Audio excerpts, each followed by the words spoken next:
Sealdah station Kolkata শহরের একটি ব্যস্ততম গুরুত্বপূর্ণ স্থান। প্রতিদিন কত হাজার লক্ষ মানুষের আনাগোনা, কত চেনা অচেনা মুখের ভিড়।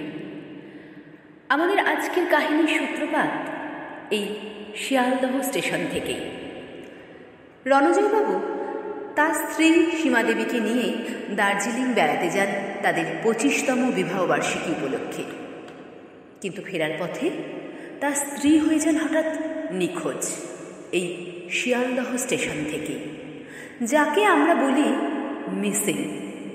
আর এই নিখোঁজ রহস্য নিয়েই আমাদের আজকের কাহিনী।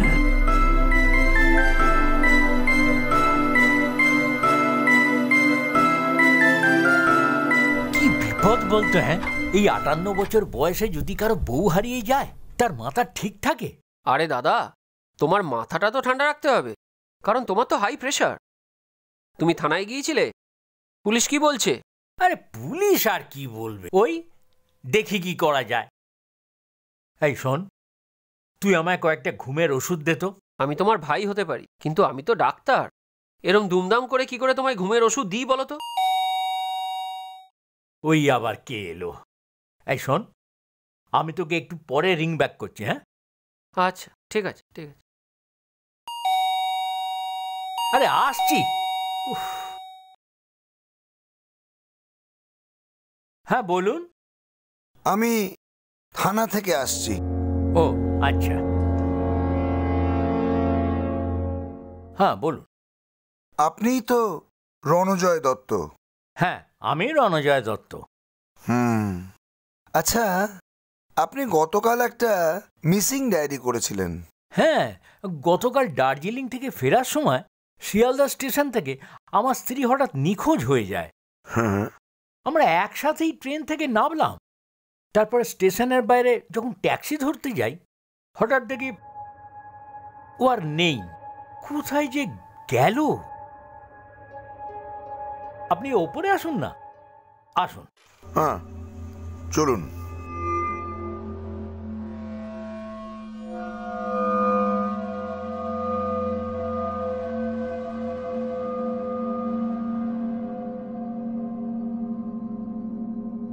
বসুন না।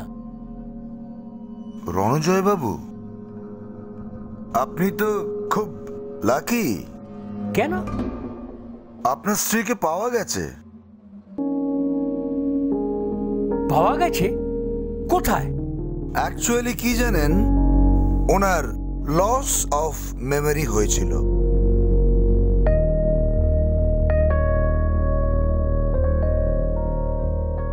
তবে এখন সব ঠিক আছে। হ্যাঁ মিস্টার দত্ত, এবার থেকে বউকে সামলে টামলে রাখবেন। বউ? কার বউ? আপনার বউ। আমার বউ? কোথায়? এই তো।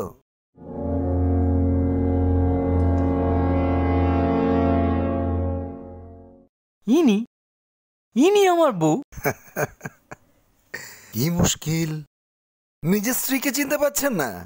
দেখুন, আপনাদের কোথাও একটা ভুল হচ্ছে। ইনি কিন্তু আমার স্ত্রী নন। হ্যাঁ গো, তুমি বিশ্বাস করো, আমি ইচ্ছে করে হারিয়ে যাইনি। দেখুন, আপনি কে আমি জানি না। এই দেখো, তুমি আমার উপর এত রেগে গেছো যে আমাকে আপনি আঙ্কে বলছো। তোমার হাই প্রেশার, রাগ করা বারণ গো। কি ঝামেলায় পড়লাম বলুন তো! হ্যাঁ, একে আমার স্ত্রী মিসিং, তারপর আপনি আমার স্ত্রী সেই যে আমার ঘাড়ে চাপতে চাইছেন। ব্যাপারটা কি বলুন তো রণজয় বাবু, মানে ইনি সত্যিই আপনার স্ত্রী নন? একেবারেই নন। আমি তো আপনাদের থানায় ছবি জমা দিয়ে এসেছি। হ্যাঁ, সে ছবিটা আমি নিয়ে এসেছি। আচ্ছা দাঁড়ান। হ্যাঁ দেখুন তো, এই ছবিটা তো।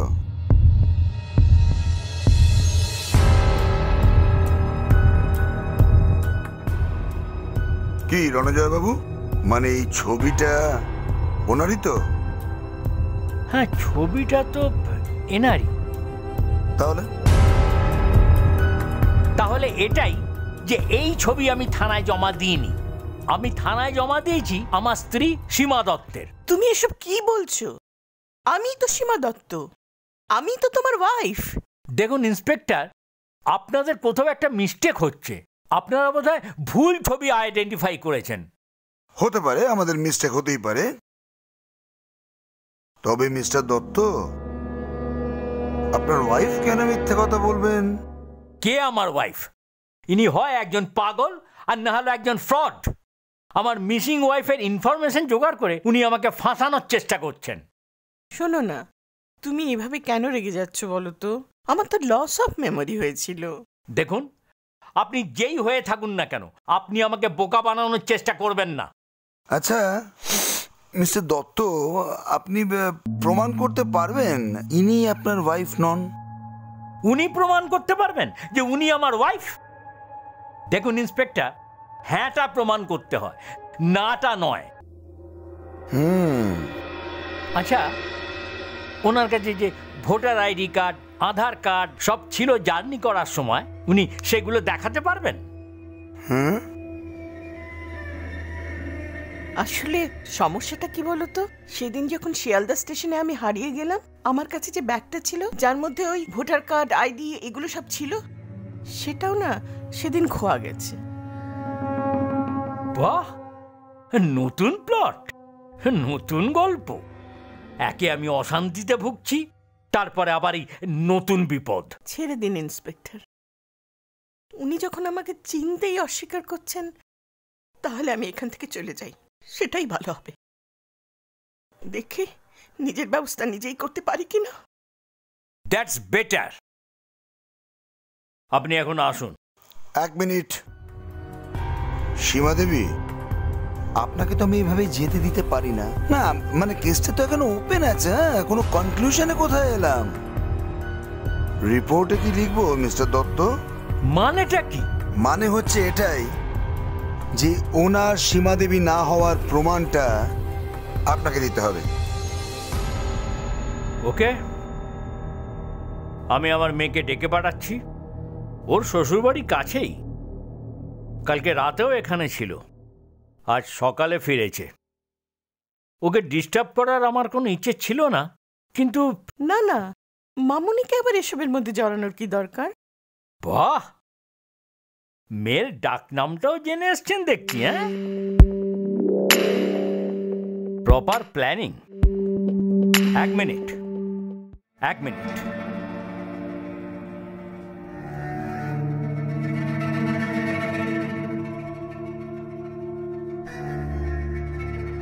হ্যালো মামনি, শোন, ভীষণ বিপদ। আরে একজন মহিলা না তোর মা বলে পরিচয় দিয়ে বাড়িতে ঢুকে পড়েছে, সঙ্গে আবার একজন লোকও আছে। সে তো আবার নিজেকে পুলিশ বলে পরিচয় দিচ্ছে, কিন্তু দেখে পুলিশ বলে মনে হচ্ছে না রে, দুজনকে চিটিংবাজ বলে মনে হচ্ছে। কি তোর আসতে দেরি হবে? বলছিলাম কি, আপনার মেয়ের কি আসতে খুব দেরি হবে রণজা বাবু? শোন, আমি এখন রাখছি, তুই যত তাড়াতাড়ি সম্ভব চলে আয়। না না, খুব বেশি দেরি হবে না। আমি আরো কিছু এভিডেন্স নিয়ে আসছি, দাঁড়ান।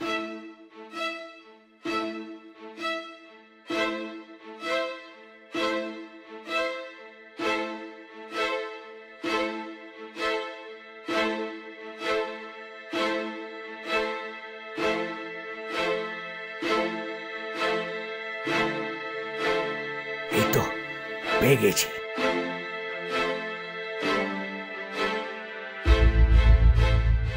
এই নিন, কিছুদিন আগে আমার ওয়াইফের কিছু ছবি সমেত এই অ্যালবামটা ওর জন্মদিনে ওকে গিফট করেছিলাম, দেখো।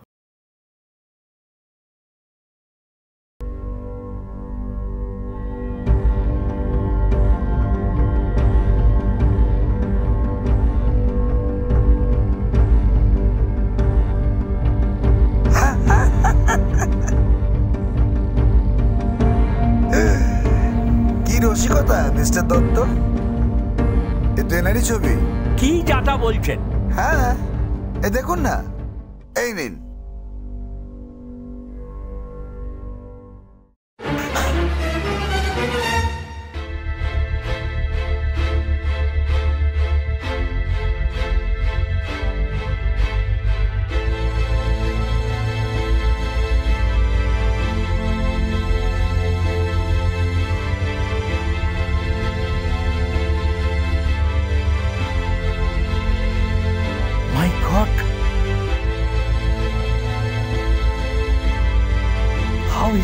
পসিবল? তাহলে মিস্টার দত্ত, আর তো কিছু বলার নেই আপনার। But trust me, she is not my wife. প্রমাণটা তো আপনি নিজের হাতে করেই নিয়ে এলেন। Please give me some more time. আমার মেয়ে এক্ষুনি এসে পড়বে। ততক্ষণ প্লিজ, ততক্ষণ। ঠিক আছে, ততক্ষণ টাইম আমরা দিলাম। আমরা ওয়েট করছি।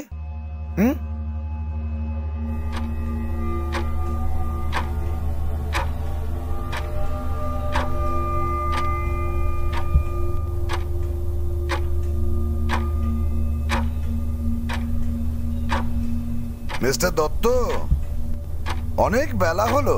হ্যাঁ, মেয়ে কখন আসবে? আসলে ইন্সপেক্টর, সংসারের কাজকর্ম সামলে আমার মেয়ের আসতে তো একটু টাইম লাগবে। তারপর আমার জামাই অফিস থেকে ফিরবে, তারপর নাও। একদম বাজে কথা বলবেন না। কে আপনার জামাই? জোর করে আত্মীয়তা পাতাবার চেষ্টা করছেন? আশ্চর্য, তুমি এখনো কেন এরকম করছো বলো তো? আচ্ছা, একজন অপরিচিত মানুষকে তুমি বলে সম্বোধন করতে আপনার বাধে না? কি করছেন কি আপনারা? হ্যাঁ, থামুন তো। আর রণজয় বাবু, এখন অবধি যা যা প্রমাণ হাতে এসেছে তাতে কিন্তু উনি সীমাদেবী বলে প্রমাণিত হচ্ছেন। আমি একটু বাথরুমে যাব। কান্ঠেল, সোজা গিয়ে বাঁদিকে। না না, ওই বাথরুমের কলটা তো খারাপ।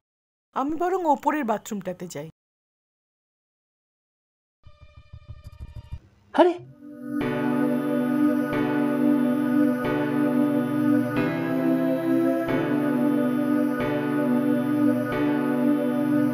কি রণজয় বাবু, কি বুঝছেন? আপনার বাড়ি সম্পূর্ণ ওনার নখদর্পণে। বাড়িতে কটা বাথরুম আছে, কোন বাথরুমের কল খারাপ, সবই তো জানেন। তাই তো দেখছি। দেখবেন দেখবেন, এরকম যেন না হয় রণজয় বাবু, যে আপনার মেয়ে এলো, আপনার মেয়েকেও আপনি নকল বলে দিলেন। আপনি আমার সাথে রসিকতা করছেন? পুরো ব্যাপারটাকে আপনার মজা বলে মনে হচ্ছে?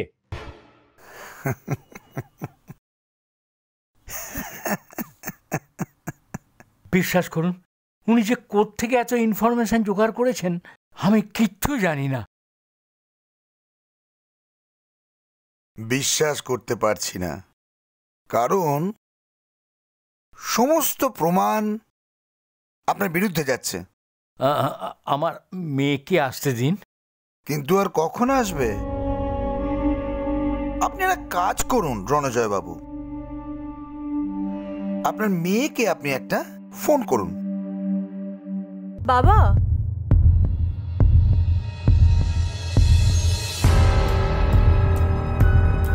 এসে পড়েছিস? এত দেরি করলি কেন মা? হ্যাঁ, একটু লেট হয়ে গেছে। যাকগে, কে সেই মহিলা যিনি আমাদের বাড়িতে ঢুকে পড়েছেন? কোথায় উনি? উনি একটু বাথরুমে গেছেন। আপনার পরিচয়? আমি থানা থেকে আসছি, ইন্সপেক্টর কর। আপনার আইডি কার্ডটা দেখতে পারি? বাবা, আপনি কি আমাকে নকল ভাবছেন নাকি? হতেই পারে, আপনি তো ইউনিফর্মে নেই। আর চারিদিকে যেরকম ক্রাইম চলছে। কি ব্যাপার বলুন তো ম্যাডাম? আপনার বাবা আপনার মাকে নকল ভাবছেন, আপনি আমাকে নকল ভাবছেন। তো একজন ফ্রড মহিলাকে ওর মা বলে সম্বোধন করছেন। দেখুন, ফ্রড কি আসল সেটা তো প্রমাণ সাপেক্ষ। সে ঠিক আছে, ডাকুন সেই মহিলাকে। মামুনি, তুই তুই এসে গেছিস? মা, মা, তুমি কোথায় চলে গিয়েছিলে? আরে কি বলছিস? কেন ও তোর মা হতে যাবে? দেখছিস মামুনি তোর বাবা কি কাণ্ডটা করছে? তোর বাবা কি কাণ্ড করছে, আমাকে তো চিনতেই পারছে না। বাবা তোমার সাথে মজা করছে। না, উনি মজা করছেন না, উনি সিরিয়াসলি আপনার মাকে অস্বীকার করছেন। আমি তো বুঝতেই পারছি না যে হচ্ছেটা কি। একজন থার্ড পার্সন যাকে আমি চিনি না সে এসে দাবি করছে সে নাকি আমার স্ত্রী, আর তুইও তাকে তোর মা বলে মেনে নিচ্ছিস। দেখুন মিস্টার দত্ত, এবার তো আপনার মেয়েও ওনাকে মা বলে কনফার্ম করছেন। আপনি কেন এরকম করছেন বলুন তো? আসলে কি জানেন তো, মাকে বাবা খুব ভালোবাসেন। হঠাৎ একা হয়ে যাওয়াতে ভীষণ শক পেয়েছেন। তাই হয়তো একটু মেন্টালি ডিসব্যালেন্স হয়ে পড়েছে। সেরকম যদি হয় তাহলে তো ওনাকে ইমিডিয়েটলি ডাক্তার দেখানো দরকার। কি কি আমাকে ডাক্তার দেখাবে? নিশ্চয়ই। তোমার এরকম একটা অসুখ করেছে জেনে তো আমরা হাত পা গুটিয়ে থাকতে পারি না। মামুনি, তুই একটা কাজ করতো, তুই ডক্টর সেনগুপ্তকে একটা ফোন করতো। সেই বরং ভালো। আচ্ছা, এই যে ডক্টর সেনগুপ্ত বলছেন, ইনি কি আপনাদের পরিচিত? হ্যাঁ, আমাদের ফ্যামিলি ডক্টর। আমার কি মনে হয় জানেন, এই সেনগুপ্ত দাশগুপ্ত এইসব দিয়ে হবে না। একটা ভালো সাইকিয়াট্রিস্ট দেখান, মানে মাথার ব্যাপার তো। ইয়ার কি হচ্ছে? অনেকক্ষণ ধরে আমি সহ্য করছি। ভেবেছেনটা কি আমাকে? আরে তুমি এত উত্তেজিত হয়ে পড়ছো কেন? তোমার না হাই প্রেশার? থামুন, don't try to act smart. সবাই মিলে আমার সাথে চালাকি হচ্ছে। বাবা, তুমি অসুস্থ, উত্তেজিত হয়েও না। কি? আমি অসুস্থ? আমাকে আমাকে পাগল সাজাবার চেষ্টা হচ্ছে? এই যে আপনি আপনি হলেন যত নষ্টের গোড়া। কি কি চান বলুন তো আপনি আমার কাছে? ম্যাডাম, এই আপনার বাবা কিন্তু খুব ভায়োলেন্ট হয়ে পড়েছেন, মানে তাড়াতাড়ি কিছু করা দরকার। কি করি বলতো মামুনি? আমার তো খুব নার্ভাস লাগছে। তুমি নার্ভাস হয়েও না মা, আমি দেখছি। আমার শ্বশুরমশাইয়ের এক বন্ধু খুব বড় সাইকিয়াট্রিস্ট। কি আমি পাগল? আমি উন্মাদ? মিস্টার দত্ত, আপনি কেন আপনার ওয়াইফকে চিনতে ডিনাই করছেন বলুন তো? আপনাকে তো বারবার বলছি উনি আমার স্ত্রী নন। কেন আপনি বুঝতে চাইছেন না? বাবা, এত এক্সাইটেড হয়েও না, তোমার ব্রেনে চাপ পড়বে। তুই চুপ কর। মিস্টার দত্ত, ব্যাপারটা কি? আপনি মেয়ের উপর চটে যাচ্ছেন, বউকে অস্বীকার করছেন। আপনাকে তো 1000 বার বলছি উনি আমার স্ত্রী নন, হতে পারে না, ইম্পসিবল। কি প্রমাণ? আমি সবচেয়ে বড় প্রমাণ। কি যাতা বলছেন আপনি? যাতা বলছি না, আমার যে বড় প্রমাণ আর কে হতে পারে? আমি নিজে দার্জিলিং এর সীমাকে ধাক্কা মেরে পাহাড় থেকে ফেলে দিয়েছি। তারপর সজককে ও ডেড বডি আমি ঘাটের ধারে পড়ে থাকতে দেখেছি। আর কি চাই? আর কি বড় প্রমাণ চাই আপনার? বলুন।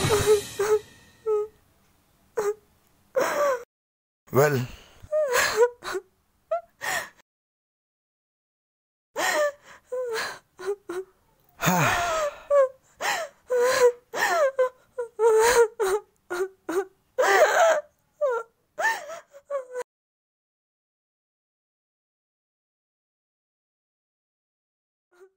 Fine, Mr. Kor. Your case is solved. Right madam, আপনার সহযোগিতা না পেলে এই কেসটা সলভ করা সম্ভবই ছিল না। আমি আর কি করলাম? শুধু তো অভিনয় করলাম। অন্য সময় মঞ্চে অভিনয় করি, আজ না হয় রিয়েল লাইফে অভিনয় করলাম। কষ্ট হচ্ছে এই মেয়েটার কথা ভেবে, যে তার বাবা তার মাকে নিজের হাতে খুন করেছে জেনেও সব ধরনের ইমোশন চেপে রেখে এতক্ষণ ধরে অভিনয় করে গেল। ইয়েস, সবকিছুই আমাদের প্ল্যানিং আর ওর অসাধারণ এক্সিকিউশনের ফল। গতকাল যখন ও রাত্রিবেলা এ বাড়িতে ছিল, তখনই আপনার সব কুকীর্তির পরিচয়ও পেয়ে যায়। নাথিং টু ওয়ারি, সবকিছু একেবারে প্রপারলি প্ল্যান্ড। আর কটা দিন অপেক্ষা করো, আর চিন্তার কোনো কারণ নেই। আমাদের পথের কাঁটাকে চিরতরে সরিয়ে দিয়েছি। সীমা চিরতরে ঘুমিয়ে পড়েছে দার্জিলিং এর খাদে, আর সে কখনো ফিরে আসবে না।